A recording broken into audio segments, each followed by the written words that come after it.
You're writing scripts, you're getting good at the craft, and you think your skill level has gotten you to the place where you are ready to start submitting your scripts, plural, and to break in. The world is going to know who you are, and your name is going to be in the above the line credits, and your world is going to change. And while I do generally try to be positive and encouraging, I would have to tell you as kindly and as gently as I can that if that's where you're at, that you need to slow down there, Skippy, because there is a huge gap between where you are and where you need to be in order to make it in the business of screenwriting. And everything in that gap has absolutely nothing to do with writing.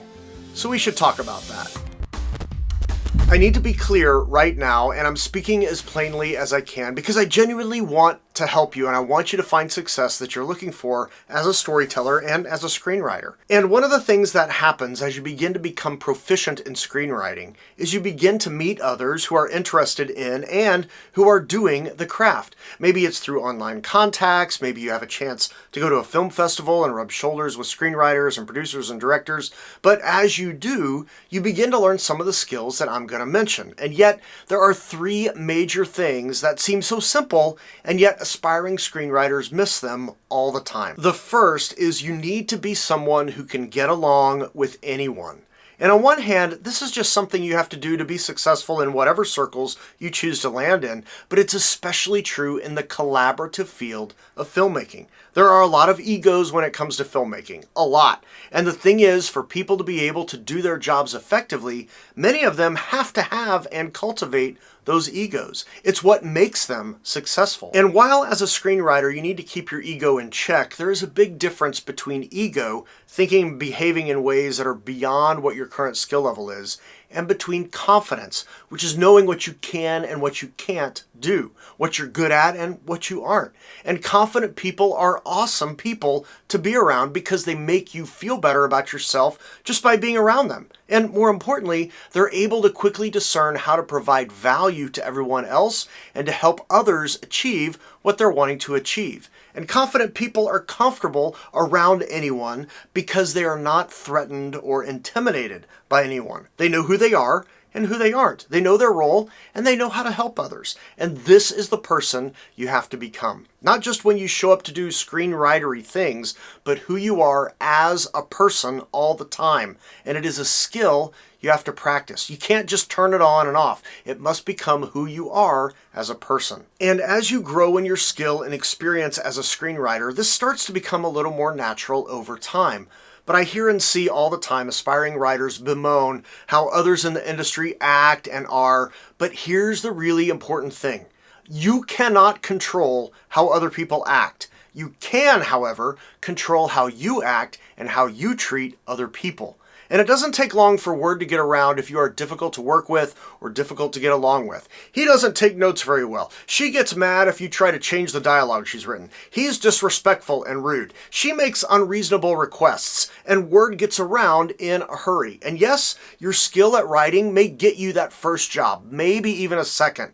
But your character is going to come out. And no one likes working with people who don't listen, who aren't amenable to collaboration, who mistreat others, who are unreasonable, or a host of other things you would lump into a category of a person people don't like to be around. This also means you have to learn to carry on conversations. You have to know a little bit about a lot of topics so you can talk about horse racing or skiing or sports or travel or engineering or science or maybe even quantum mechanics. And you have to be unafraid to ask questions about things you don't know and approach people with a curious mind. Be able to chit-chat or talk about cherry blossoms or teaching or making quilts. And I realize the dilemma. Many writers are introverts at their core. We like being alone. We recharge when we are by ourselves or with the one or two people that are in our inner circle that we really care about.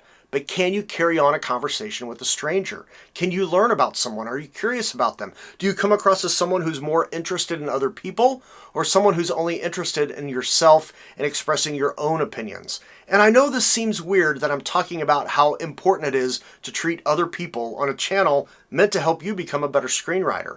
But the thing you have to remember is that screenwriting is not just a craft you learn. It's part of a collaborative process, a process that involves other people. And you're going to have to interact with other people. You're going to have to be genuinely interested in other people, not just asking surface questions, but fully engaged and listening and having conversations with them. And they will, I promise. If you are interested in them, they will ask about you. And you have to be ready to talk about yourself, your interests, what pulled you into the craft of screenwriting to begin with. You're going to have to talk about your favorite movies, your favorite TV shows, your favorite books or video games. You're going to have to be able to pitch your ideas. You're going to have to learn how to take notes graciously, even the notes that are dumb, and you will get dumb notes, but you're also going to get really, really great notes. And there's a lot of good people who work in Hollywood, and all of them want to excel at what they're doing. They all have aspirations to do more than they're currently doing, just like you do right now. In fact, put in the comments a dream of yours, not a pie-in-the-sky dream,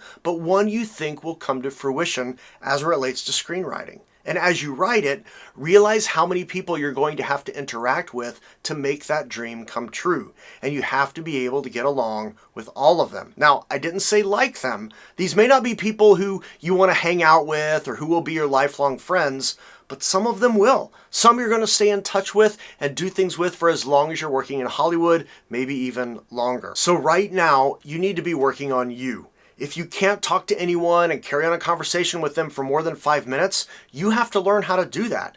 Be the person in the room who is genuinely interested in and curious about everyone else. And be the person who actively looks for ways to add value to the lives of others. And if you think about people who are like that in your life right now, that you know, everyone wants to talk to that person. Everyone wants to do things with that person. So be that person. So that's the first thing, and I'll get to the next two that I want to make sure you know. But before I do that, I just want to point out that I'm not the only person who's going to tell you that you need to learn just as much about how to be a collaborative person as you do about how to write a screenplay.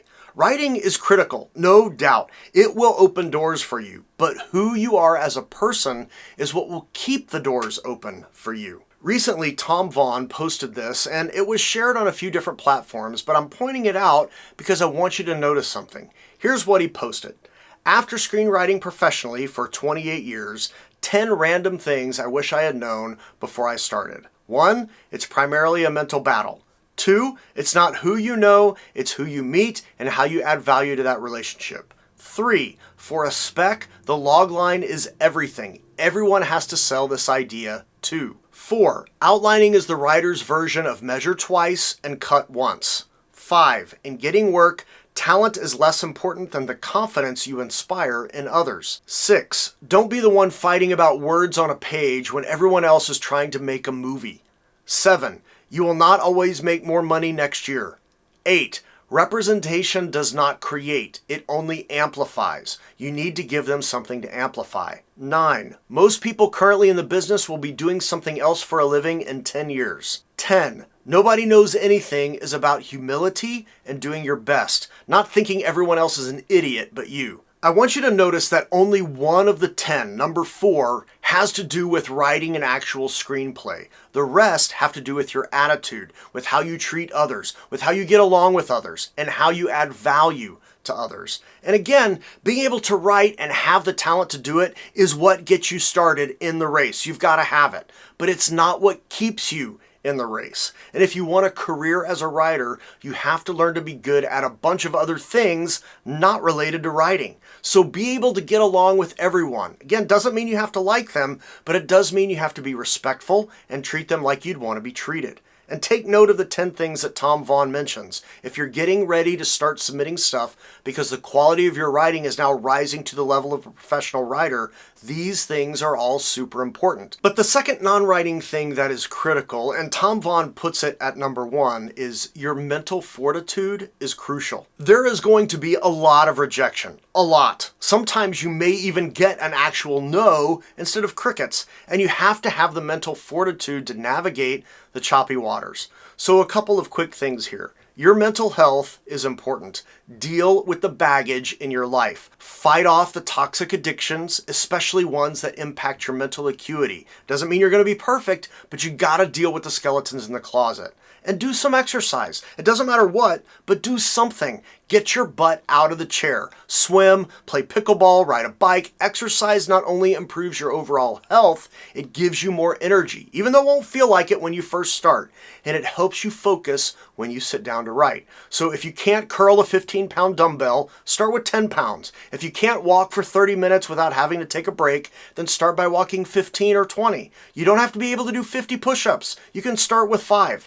Yes, if you're overweight or have medical issues, you should of course talk with a doctor before beginning any exercise regimen, but I can guarantee you that a doctor will work with you and help you figure out what exercise you can do, because 10 out of 10 doctors will recommend exercise. And it's not just good for your body, but it's good for your brain. And as a writer, your brain is your most valuable resource. So take care of it. Develop some mental fortitude to weather the screenwriting storms that are in front of you. And I know you think that being a writer means lounging on a beach or in a mountain cabin while you do your screenwriter thing. And while there are times where that is true, most of the time you're dodging tornadoes in the middle of Kansas, or chasing them if that's your thing. And then we get to the third important thing that has nothing to do with writing that you have to learn to be a screenwriter. And here it is. You must honor and respect the craft of filmmaking and those who participate in it. I hear aspiring writers disparage others in the industry a lot, and honestly, it just makes me sad. It makes me sad because I know that aspiring writer will stay an aspiring writer as long as they have that attitude. And because people in the industry do look at social media before hiring you, if you've posted a bunch of trash talk about industry people, it doesn't matter how talented you are. No one's going to work with you. I'm sorry, but that's just how it is, because it speaks to the first thing that we talked about, which is how you get along with others. If you're trash talking them, there is no way you get along well with other people, at least not in the long run. And it takes a long time to make a film, and people just don't want to enter into a relationship with someone who's difficult to get along with and difficult to work with.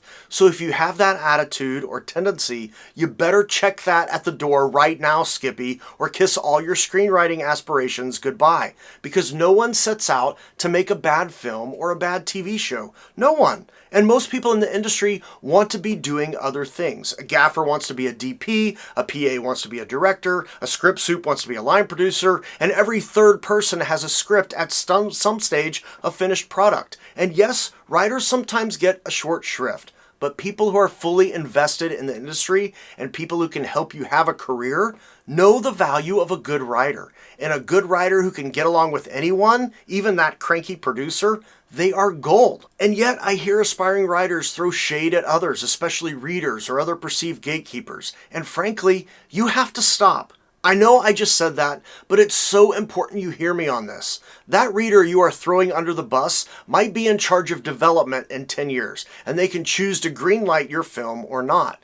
And some people in the industry have long memories. So instead of chucking people under a bus, give them something to amplify. Give them something to sell. Give them something when they read it, they think, we can make some money with this script. And write a script using screenwriting conventions of formatting and style. Of course, you can bend the rules, and there are some you can break, but honor the craft, respect the craft. Realize that everyone who works on the film or TV show that you're going to ultimately write will be using a script as a blueprint for how they are to do their job. So honor and respect the craft of filmmaking, not just of screenwriting. You got to honor and respect editors and sound designers, costume, wardrobe, set deck. All of them are pooling their knowledge and skill to try and make something great. And they all know that a simple mistake can ruin a film or TV show. And making something great is rare. And everyone wants to be part of it. And they're always looking for that rare, great thing.